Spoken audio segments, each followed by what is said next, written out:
Olá pessoal, sejam todas e todos bem-vindos ao canal Filosofia da Psique. Quem acompanha já o nosso trabalho sabe que recentemente nós tomamos uma decisão de não mais responder às perguntas de aspectos teóricos nos comentários do canal, devido a vários problemas que tivemos. Porém, isso também é triste porque acaba deixando de fora a oportunidade das pessoas que valorizam o trabalho nosso de estarem fazendo perguntas. Então, as pessoas que acompanham, valorizam, auxiliam a filosofia da psique acabam também entrando nesse mesmo grupo e ficando sem poder fazer perguntas e tê-las respondidas. Para resolver isso, nós criamos esse novo quadro, essa nova forma de responder as perguntas através de vídeos. Então, Filosofia da Psique Responde. Essas perguntas de hoje elas foram feitas na aba comunidade do canal, mas quem quiser participar dos próximos vídeos desse formato e quiser ter suas perguntas respondidas, é só entrar na nossa página do Instagram, que está aparecendo aqui para vocês, essa é a nossa página do Instagram, só entrar lá, @filosofia da psique, tudo junto em minúscula, seguir a página, olhar uma das postagens mais recentes, a que agrade a você, curte a postagem e coloca nos comentários. Filosofia da Psique responde, a pergunta. Todas as perguntas que forem deixadas no Instagram vão ser respondidas em forma de vídeo. Lembrando que obrigatoriamente o nome da pessoa que perguntou, o nome da página dela vai aparecer no canal. Então isso vai aparecer. Se você não quer que apareça, não vai poder fazer a pergunta. Então é só seguir lá, dar uma olhada nas nossas postagens também. Lembrando que quem queira também ter respostas mais completas, com uma aula montada completa, de acordo com as tuas dúvidas, de acordo com os teus interesses, é só entrar em contato com a gente ou pelo direct lá do Instagram mesmo, ou deixar aqui nos comentários o endereço de e-mail que a gente retorna, para estar contratando nossas videoaulas particulares. Quem contratar videoaula particular automaticamente ganha esse roteiro de estudos em PDF e áudio. Nesse roteiro de estudos tem indicações de leituras e a forma mais produtiva de estudar a psicanálise. Tem algumas imagens também importantes para o desenvolvimento da psicanálise e para a compreensão dela. Então, imagens de pessoas que foram importantes na história da psicanálise, e também ganha essa revista de introdução aos sonhos, que é a revista introduzindo e falando a respeito de uma das obras máximas do Freud, que é a Interpretação dos Sonhos. Automaticamente contratou as aulas, ganha esses brindes, ganha o roteiro em PDF e audiolivro e a revista. Esses itens não estão à venda, são brindes gratuitos para quem contrata as aulas. Bom, e agora vamos às perguntas que deixaram para a gente. Então, essa daqui foi a primeira pergunta que nos deixaram no canal, na aba comunidade, que é a pergunta do Denis Cardoso. Então, o Denis Cardoso ele nos perguntou quais são as diferenças na psicanálise de outros autores, Lacan, Klein e Winnicott, em relação à psicanálise freudiana. Então, o Freud ele estabeleceu uma leitura psicanalítica inicial, ele estabeleceu sua visão de inconsciente, de processos de defesas, de funcionamento psíquico, e esses autores eles vieram fazendo uma leitura muito própria. Então eles se relacionam com os conceitos psicanalíticos de uma maneira bastante única. Eles têm uma leitura de inconsciente, uma leitura de funcionamento psíquico que é bem característica deles.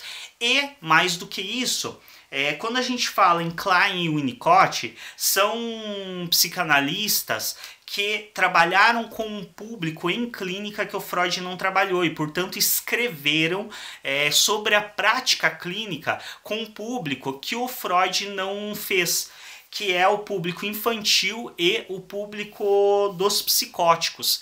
Então o Freud ele escreve a respeito da infância, ele escreve a respeito da psicose, mas ele não atende clinicamente crianças e psicóticos, e ele não escreve casos clínicos atendidos por ele, obviamente, como consequência. Já a Klein e o Winnicott, eles atendem esse público e escrevem a respeito desse público e escrevem a respeito da prática clínica desse público. Obviamente eu não tenho aqui como estar explicando a teoria de cada um deles, porque o próprio Freud, para a gente explicar a teoria dele, vai vídeos e vídeos, são horas e horas de debate e estudo, então não tem como fazer isso de maneira rápida. Mas basicamente essas são algumas diferenças bem significativas. O público que atenderam e a forma de interpretar os conceitos psicanalíticos. Ambos se mantêm fiéis à questão de uma existência de um inconsciente, a influência desse inconsciente na vida psíquica do sujeito, e o desenvolvimento psicossexual e a compreensão do complexo de Édipo, que são fatores estabelecidos pelo Freud como marcantes para saber se trata de psicanálise ou não. No caso do Lacan, ele faz toda aquela releitura da obra freudiana, que é bem interessante. Ele volta, faz um retorno ao Freud, lê e dá uma ênfase maior na linguagem. Então o Freud ele tinha uma ênfase maior no desenvolvimento psicossexual. O Lacan ele faz toda uma releitura da obra, dando uma ênfase maior na questão da linguística e da linguagem, da fala, das palavras, do simbólico. O Freud ele escreve muito a respeito disso. No início, quando você lê Lacan, às vezes pode até dar a impressão, nossa, mas isso aqui tá mesmo no Freud? E tá, quando você retorna ao Freud, você vê que tá tudo lá o que o Lacan escreveu, só que ele dá uma ênfase específica para um caminho que o Freud não dava tanta ênfase. É isso a respeito, então, da pergunta do Denis Cardoso. Obrigado por participar e deixar sua pergunta, Denis. Vamos à nossa próxima pergunta, que é essa aqui, da Anahi Della Rosa. Então, a Anahi, ela nos pergunta aos estudantes de psicologia como a psicanálise freudiana contribuirá para que as pessoas recuperem a saúde emocional e nas relações sociais após este surto, isolamento e pânico generalizado, se referindo ao isolamento social, a toda a situação que nós estamos passando. Bom, creio que alguns dos principais aspectos que fazem com que a psicanálise possa colaborar com essa situação e a psicologia de maneira geral, a primeira questão é entender a singularidade do sujeito. Então, em relação à psicanálise, principalmente, nós temos essa questão muito bem marcada, que é do quanto cada sujeito é singular. Porque algumas pessoas vão, de fato, estarem muito afetadas pela questão do isolamento social, outras pessoas, inclusive, vêm me relatando, pessoas com quem a gente conversa, coloquialmente, amigos, colegas, as pessoas vêm relatando muitas vezes que estão muito felizes com o isolamento social e que gostariam que permanecesse assim. Porque são pessoas que, por exemplo, já estavam cansadas do ambiente de trabalho e agora estão podendo trabalhar em casa, fazendo o seu próprio horário. São pessoas que já não costumam ter um convívio social tão grande, então não estão sendo tão afetadas por isso. E aí entra a capacidade de entender a singularidade de cada um desses sujeitos e entender que nem todo mundo vai sofrer e vai, de fato, estar angustiado com a situação do isolamento social. Realizar a escuta e fazer um acolhimento legítimo. Isso são características muito importantes também na psicanálise, que é a capacidade de realizar uma escuta. O que é realizar a escuta? É ter a capacidade de ouvir esses sujeitos dizendo, por exemplo, que tá bom o isolamento social para eles e não julgar, nossa, como que tá bom, tem um monte de gente morrendo. Não cabe julgamento aqui. Eu tenho que entender que, ok, para aquele sujeito está bom. Se tá ruim para um monte de pessoas, está ruim para várias pessoas, mas para aquele sujeito está bom e ele está falando do que ele está sentindo. E eu não tenho direito de julgar isso moralmente. Essa é uma questão bastante importante e que também é favorecedora da produção de saúde mental e de um retorno mais saudável a esse convívio social. Porque temos que imaginar também que para essas pessoas que está bom, talvez não seja tão bom quando o isolamento acabar.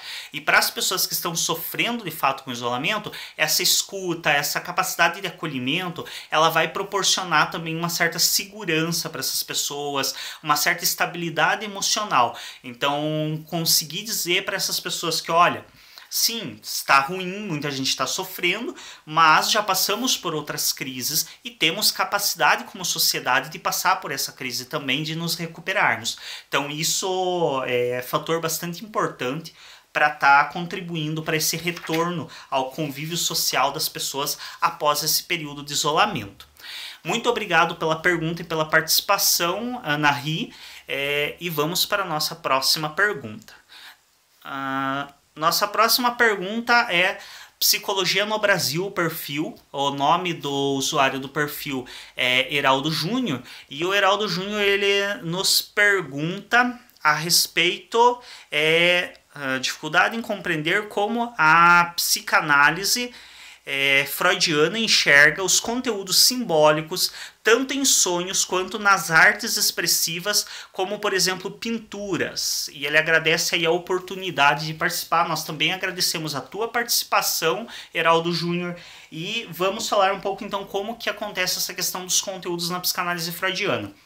Os conteúdos dos sonhos, a gente vê dentro da clínica psicanalítica e dentro da escrita teórica a respeito dos sonhos, uma relação com a história de vida do sujeito. Então o sonho ele só pode ser interpretado e só é possível ao psicanalista entender o conteúdo desses sonhos quando ele entende qual é a vida desse sujeito, qual foi a condição de vida desse sujeito, como esse sujeito ele conseguiu ao longo da sua vida se formar psiquicamente. E a partir dessa leitura, a partir de todos os conteúdos que ele vai trazendo durante as sessões terapêuticas, a gente consegue, então, estar fazendo uma interpretação dos conteúdos do sonho. Então, essa interpretação dos conteúdos, ela nunca é desprovida de um contexto. Então, nunca é o paciente traz o conteúdo, o terapeuta milagrosamente interpreta. Não, o terapeuta ele só tem a capacidade de interpretar o conteúdo do sonho do seu paciente se ele já tem uma história, uma relação com esse paciente, uma relação terapêutica que permite a ele conhecer um pouco mais sobre esse paciente e o seu funcionamento psíquico, desse modo podendo então fazer a interpretação dos sonhos desse paciente. Bom, e em relação à arte, quando a gente fala na interpretação do simbolismo da arte, alguns psicanalistas que estudam a arte teoricamente e que escrevem a respeito da arte, eles fazem muito uma interpretação do personagem. Então eles interpretam o quadro, a obra, o personagem, eles não interpretam o pintor, eles não falam sobre o conteúdo do artista, mas sim sobre a arte em si, o que aquela arte simbolicamente pode representar por um olhar psicanalítico. Já quando a gente fala, por exemplo, em relação à psicose, a relação da arte com a psicose, a gente tem uma possibilidade de organização e linguagem do psicótico através da arte. Aí a psicanálise se utiliza da arte como uma ferramenta, tanto de possibilidade de organizar melhor o pensamento do psicótico, como uma possibilidade de permitir a ele que se comunique de uma maneira mais eficiente para ele, já que a maneira coloquial da sociedade não é muito efetiva no caso da estruturação psicótica. Vamos para a nossa próxima pergunta. A Andréia Carvalho, ela nos pede que gostaria de um vídeo sobre as manifestações dos conteúdos inconscientes. Então, Andréia, a gente já tem vários vídeos no canal sobre o inconsciente, sobre os mecanismos de defesa do inconsciente, que também são manifestações dele, são manifestações do inconsciente. Então, xiste, ato falho, sonhos, tudo isso é manifestação do inconsciente. A gente tem vários vídeos aí disponíveis no canal.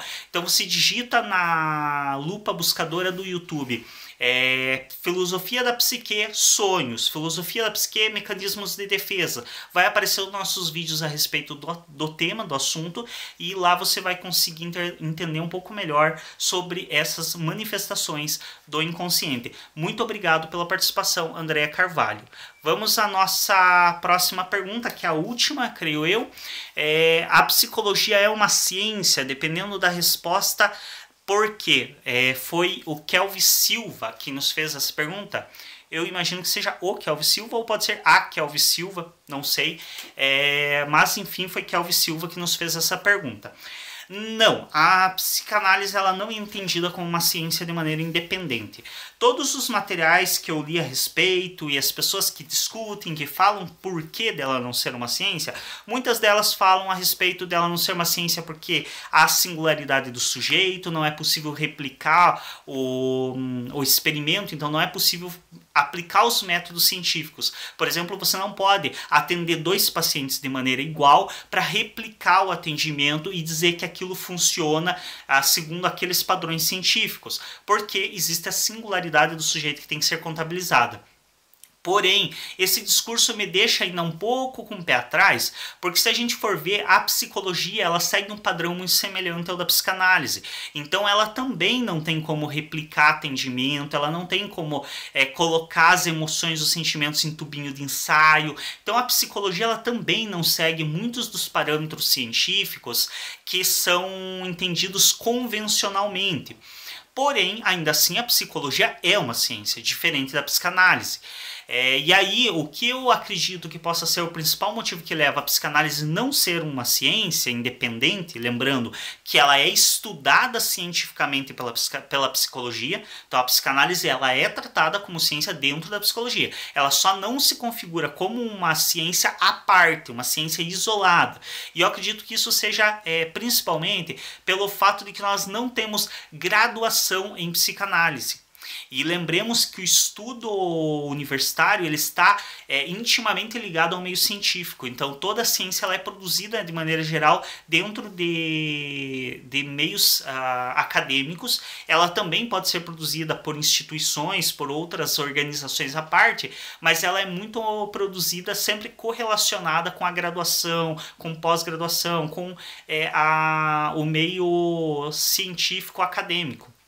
E a psicanálise, ela só entra na academia como uma extensão da psicologia. Ela não entra à parte, ela não entra como uma coisa independente. Então, no Brasil, eu não tenho conhecimento de existir nenhuma parte graduação em psicanálise e eu não tenho conhecimento de nenhum país que produza graduação em psicanálise. Então, você tem a graduação em psicologia, que aborda psicanálise, mas não em psicanálise especificamente, apesar de ter as pós-graduações em psicanálise. Acredito que esse seja o principal fator que leva a psicanálise a não se configurar como uma ciência, mas lembremos que ela é sim estudada de maneira científica dentro da psicologia. É esse o Filosofia da Psique Responde de hoje. Se você quer participar também, ter as suas dúvidas respondidas, lembremos, basta entrar no nosso Instagram. Então vai lá na página do nosso Instagram, acessa o nosso Instagram, segue a página, vê as postagens recentes, curte a que você gostar e deixa nos comentários Filosofia da Psique Responde, 2 pontos, e a sua pergunta ela vai ser respondida aqui em forma de vídeo, como estas estão sendo respondidas. Se você tiver interesse de ter uma aula particular a respeito dos assuntos que mais lhe interessam, só está contratando também as nossas aulas, entra em contato pelo direct ou deixa o e-mail aqui para a gente retornar e você ganha de brinde o roteiro de estudos em PDF e áudio e ganha também essa linda revista a respeito da interpretação dos sonhos. É isso, obrigado pela atenção. Se não for inscrito ou inscrito no nosso canal, se inscreve, clica em gostei nos vídeos e até um próximo.